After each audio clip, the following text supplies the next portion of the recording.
ka na ano, skin sir. Mura lang to sir. Yung soft drinks eh.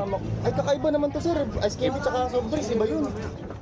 Alam niyo mga Kuya Buds, matutuwa kayo dito kay Kuya na nagtitinda ng ice candy. Ayan, panoorin niyo yung video. Tama-tama. Paano yan?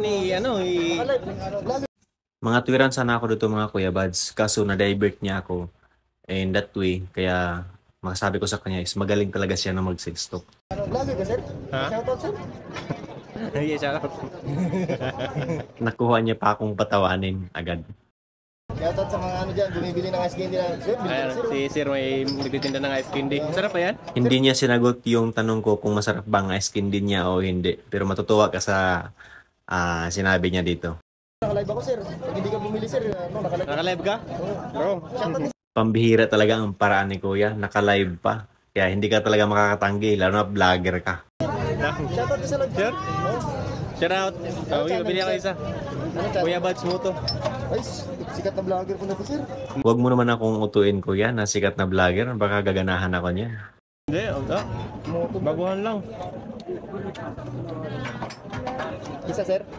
Okay, isa. Eh sir, Pangimagas. Tamo-tamo to sir, oh. Sasik. Sarap. Ano? Uy, paano sila dito si sir? Paris.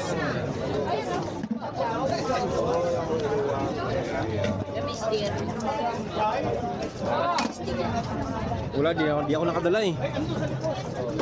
Sorry. Wala kayong sticker sir? Wala, naubusan din ako ng steak. Mayroon doon, pero hindi ko nakadala. Hindi ko nadala.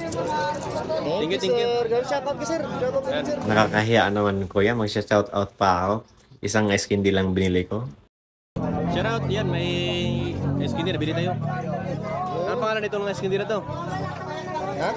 Sarili mo ang ice candy? Hindi sir, nag-angkat lang ako sir. Nag-aangkat na. Sige. Salamat. Thank you sir. Enjoy sa... Ang masaklap pa, hindi ko natikman ng ice candy ni Kuya kasi naiwan ko sa lamesa. Dahil nakakatuwa ka Kuya, sa susunod na magkita tayo, promise yan, yung isang box na dala mo, bibilihin ko. Tapamigay natin sa mga dumadaan. Thank you.